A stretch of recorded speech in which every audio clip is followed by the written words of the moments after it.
time that you've never seen a riot in a community where the credit score is 700 or higher. I was just in Wichita, Kansas, the MLK event, and the former police chief of Philadelphia, the police chief of Wichita, who came from Philadelphia, we were discussing this, and the reality is you can track crime rates in neighborhoods based upon economic status. And so if you want to address, so when you say we don't address the issue of crime, we do, because on this show, we consistently are talking about economics, we're talking about education, we're talking about access to capital, we're talking about housing, we're talking about all of those issues. Those are the fundamental underpinnings of crime in America.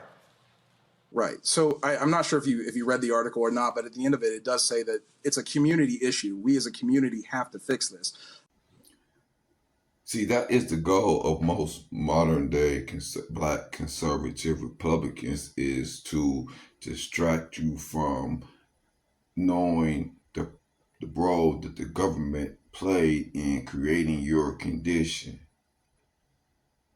See, he wants to avoid the fact that the government has an obligation to the black community to straighten the wrongs that they have done to us, to correct the conditions that they have created due to their policies. At the beginning of the 20th century, African Americans owned at least 14 million acres of land. By the 21st century, 90% of the land had been stolen from them. Now, African Americans only own 1.1 million acres of farmland and are part owners of another 1.07 million acres. Across a century, white farmers and landowners developed multiple ways to take African Americans' land, using methods such as heirs property, tax sales, and Torrens Acts. To understand the magnitude of this land theft, one must examine the extreme measures taken by those who captured the land from African American landowners. Both laws and practices allowed white landowners, farmers, and developers to manipulate the system so they could gain control over the land owned by African American farmers and homeowners. The ways people were allowed to take land differed by state, with each having its own approach to scheme black people out of their land. But I don't think, like your last panelist was saying, by just vilifying police and saying that all the police are bad. And I'm sorry, who said that? I believe it was Reese. No, she didn't. Reese didn't say all the police were bad. We were very specific about what cops we're talking about. And so if we're talking about cops, because you talk about a disproportionate rate, the fact of the matter is we see it where cops do lie.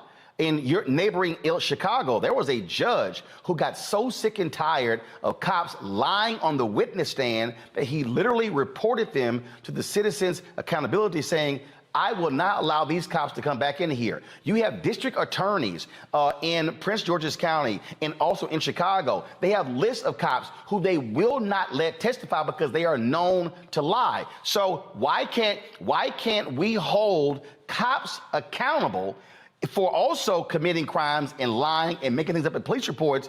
And we will talk about what happens in the neighborhoods. Why can't we hold them accountable? They got badges and guns. No one's saying that we can't hold them accountable. And I want to make that clear. And the article doesn't say that we can't hold them accountable. The article clearly says that good cops call out bad cops. And despite all I'm sorry, you said good cops call out bad cops? Good cops call out bad. This is Democracy Now! I'm Amy Goodman. A New York court has vindicated a former Buffalo police officer who was fired for stopping a fellow cop from choking a handcuffed black man during an arrest 15 years ago.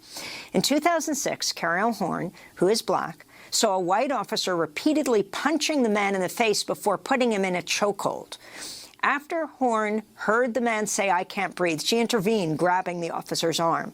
After the incident, Horn was sanctioned by the Buffalo Police Department, reassigned, then fired in 2008, just months before she was eligible to receive her full pension. Now you should see why white people are paying him. Now you can see why he is a useful tool for white people, is to distract from the fact that officers that do call out bad cops are heavily penalized, and that was not brought to the forefront until the protest for the Black Lives Matter after the George Floyd killing, where we watched 3 other officers stand by while Derek Chauvinist kneeled on his neck for 9 minutes. Last week, A New York court ruled, making her eligible for back pay and pension benefits. New York State Supreme Court Judge Dennis Ward cited Dr. Martin Luther King Jr. in his ruling, writing, "The time is always right to do right." Ward also wrote, recent events in the national news, including the death last year in the city of Minneapolis of George Floyd, who died from unreasonable physical force being applied for over 9 minutes, have sparked national outrage over the use of this practice, unquote. The judge continued, one of the issues in all of these cases is the role of other officers at the scene, and particularly their complicity in failing to intervene to save the life of a person to whom such unreasonable physical force is being applied. To her credit, Officer Horn did not merely stand by, but instead sought to intervene despite the penalty she ultimately paid for doing so, the court said. That's a lie. That is literally a lie. We start right there in Memphis, where so were there any good cops who showed up? We played a video yesterday. We played a video yesterday in Chicago where these two cops were beating this guy in a jail cell. Two cops, two other folks just stood there and watched them. We've shown a video on this show from Los Angeles, from Mississippi, from South Carolina, from North Carolina, from Philadelphia, from Detroit, where cops stand back and watch these things unfold, and they will actually back up the lying cop in police reports. So please show me where there's this swell or this groundswell of good cops reporting bad cops. Roland, you and I agree on that subject, that those people are not good cops. The people that stand by idly and don't do anything. I don't know what the hell that was. He just embarrassed the hell out of everybody. Even the white folk are sitting there going, what the was that? You know, us black folk got a saying, stay black. Right. On the verge of the Tyrese Nichols murder, white people used this black person to write an article to vilify the black community in order to try to take some of the blame off of the way that they police our community. And it should be obvious by this point of the video what his intent is. And the fact that they think that they're going to win over black voters by highlighting or promoting these type of people shows you exactly how these white people think of you. Shows how ignorant they really think we are, that we will listen to somebody like that who will go on national TV or a widely watched podcast and spew out such hatred towards his own people. In doing research for the article, unfortunately enough, last year I had a chance to work with my local police department to understand what goes into being a police officer, because I wanted to know for myself what it takes to become a police officer. One of the things that was taught, one of the core things, was that not only is use of force a last resort, but you're also taught to de-escalate your partner when your partner becomes too emotionally involved or too attached to whatever's happening. How often have you seen that? How often, when you've seen a lot of these video footages, now I've seen this de-escalation when the person's white. I've seen a whole lot of de-escalation. But typically, when I'm seeing body cam footage and it's somebody black, I'm seeing an escalation of tensions. And so please give me some examples where de-escalation is often happening.